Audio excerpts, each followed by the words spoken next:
Welcome to another semi-raw video, and this is going to be something a little bit different, more like kind of a podcast talking to you guys face on camera kind of thing. We may be going to a few articles on the internet to kind of help complement what I'm saying, but let's talk about the current state of the JDM used car market and the question that everyone has on their mind. Is this a bubble and is it going to pop? And first, I want to start off by saying I am extremely frustrated and annoyed at a lot of people making videos about this because they are super biased, right? You've got these guys that have an incentive to tell people that this is not a bubble, it's not going to pop, and the prices are going to keep going up. And then 3 minutes into the video, they're like, oh, hey, you can import a car through me, or buy a car through my company, or a company I'm associated with, buy cars through them, import them from Japan. So they have a very big incentive to tell you that this market is not going to pop and the prices are going to keep rising. And I just want you guys to be very, very smart. Try not to listen to those guys because, like I said, they're very biased and they have a huge reason to tell you why the market's going to keep going up and up and up and up and up, and they're very, very biased. So anyways, I'm repeating myself there, but very frustrating to see people making videos like that. But I want you guys to also understand that this is my opinion. This is what I think is going to happen, and by no means am I able to predict the future and tell you that this is 100% what's going to happen. This is just what I think is going to happen. So that out of the way, let's jump into, first of all, what I want to start off with the 25-year law for the USA. So the whole reason that everyone keeps saying why this market is so crazy right now with pricing is because of the huge demand coming from the USA. And this is the first thing that I think is a little bit of a red flag. The 25-year law first came into play in 1988, and there's a whole bunch of information on the internet if you guys do your own research here and search how it came into being. But essentially, it was because a lot of car manufacturers wanting to sell their cars in the USA were essentially getting the short end of the stick because people were importing a whole bunch of gray market cars, and people like Mercedes and BMW showed that these cars that were coming in were actually unsafe and blah, blah, blah, blah. And then there's also a dark side to the rule that says that it was more so about boosting the internal economy in the USA and just preventing people from importing cars from overseas. So whichever side and camp you end on, I think it's very, very safe to say that it could be politically driven and that we may even see an adjustment to this rule and something happening due to the coronavirus pandemic. So the reason why I say that is around the time of 1988, when this rule came into play, they were about to hit a recession. If you have a look on Wikipedia, we're just quickly going to flick the screen here. You can see when recessions have hit, and right around the early 1990s and also around 1981 and 1982 there was a recession, and then the next one after that wasn't until the 2000, the Great Recession 2007. And as you can see, coronavirus COVID-19 is already listed here, and we still do not know when this is going to end. To be honest, it's not looking good. So the one thing I want to point out here is we are at a very, very, I would say, unstable time, because what you got to realize is the economy has taken a huge hit right now, not only because of just coronavirus and the pandemic itself, but also what that kind of has trickled into. This kind of ties into the car manufacturing issue, which is, you can't get GPUs right now. The whole GPU crisis, chip shortage right now, has affected actually car manufacturing, not just your gaming rigs and computers, but car manufacturers. I have friends that work at companies here in Japan, like Bosch and stuff like that, and all the sensors and the chips and the electronics that the car manufacturers are using in new cars today. All the car manufacturers are only being allowed a certain quantity of these parts because there's not a whole bunch in stock or available. So, they're only getting, this is just like an example. but let's just say every car manufacturer is only getting 10,000 of this particular part. Now, what's happening is my friends that are working at these companies like Bosch in Japan are telling me that these companies are hiring other companies and making like shell corporations and trying to register with Bosch so that they can get more of the allocation and try and, you know, put that into their new cars that they're making, because they're not able to make as many cars as they used to, and it's like causing this huge deficit. And the car market, the new car market and manufacturers right now is a huge mess. So first things first is think about what the current like manufacturing for cars and the state that that's in right now due to the pandemic. And then what you need to think about is how that is affecting the economy, and then what the government in the USA is going to want to do to boost that. So I'm just looking at this super logically, and I'm thinking to myself, if I was in the position of making a decision for the economy and for the car market in the USA, what is the easiest, simplest solution to boosting internal sales within the USA and helping that market out? And that would be to find a way to prevent people from once again buying these cars from overseas. Now, of course, they're not going to be like straight up full ban, but I think what's going to happen is you're going to see restrictions and more difficult restrictions coming into place. I think they're only going to allow certain models, like, you know, for show purposes and stuff.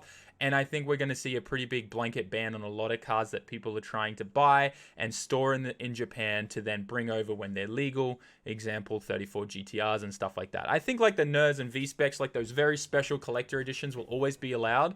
But I think we're going to see some bans or restrictions coming into play, and maybe even an upgrade on that rule to help boost more internal car sales within the USA.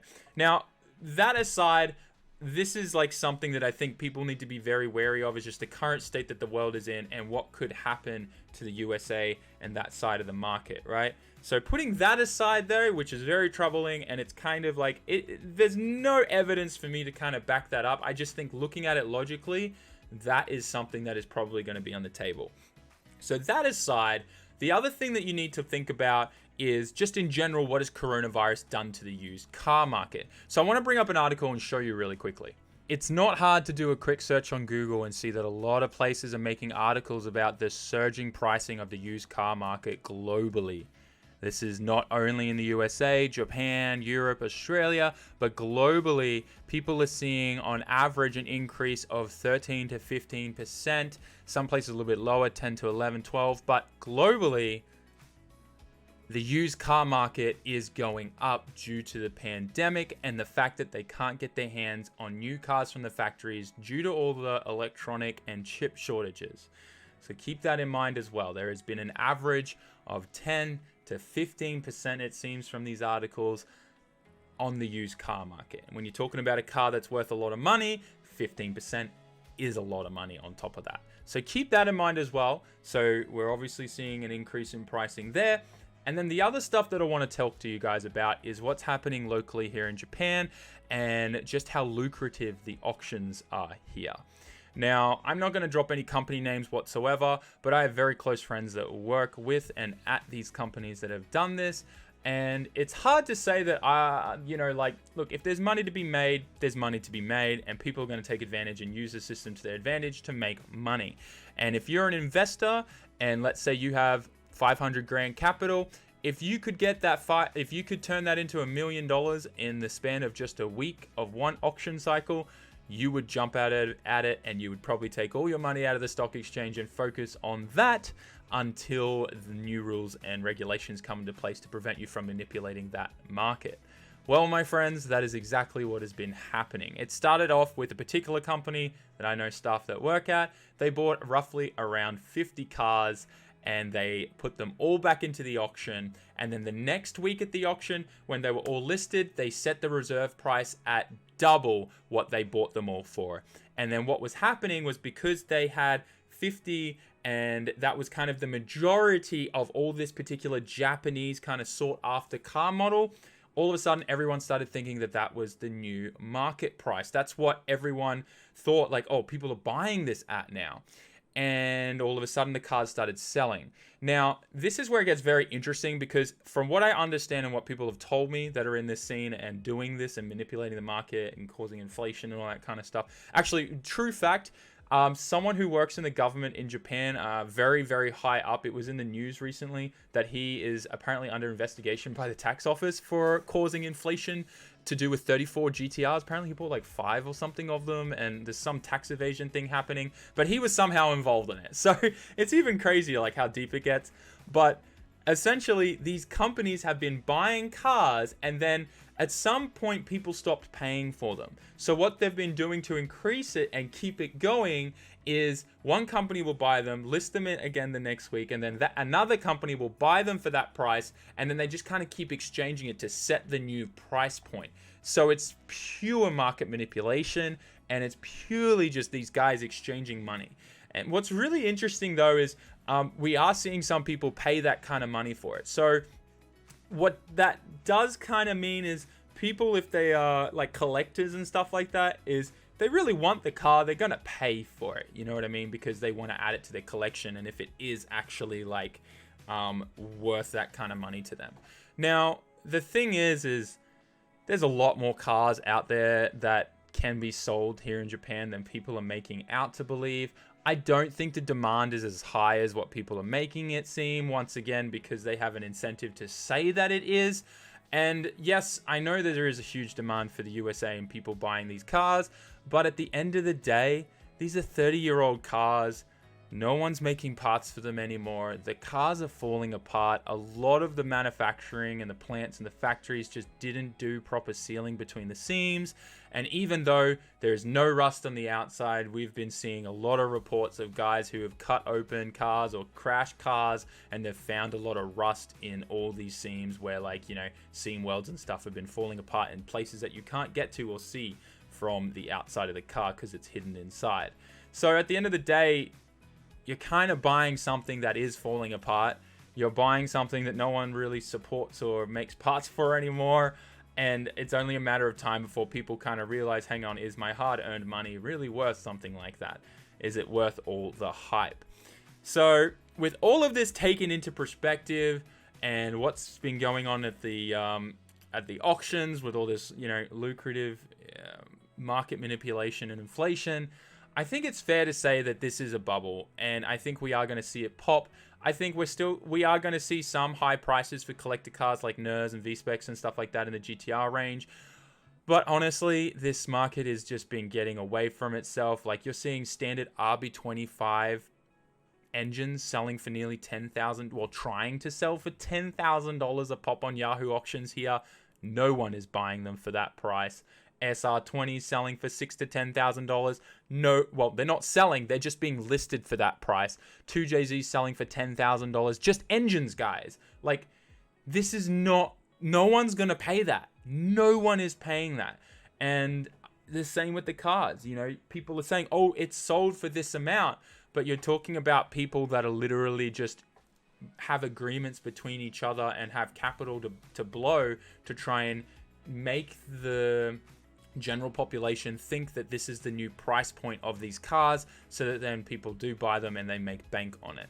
So that's my advice to you guys is, you know, well, I don't really want to give advice. I want you guys to make your own decision, but from where I'm sitting, this really looks like a bubble. It really looks like pure market manipulation, and no one's really talked about this much. And I just wanted to make this video and put this out here so that you guys are kind of seeing it from both sides.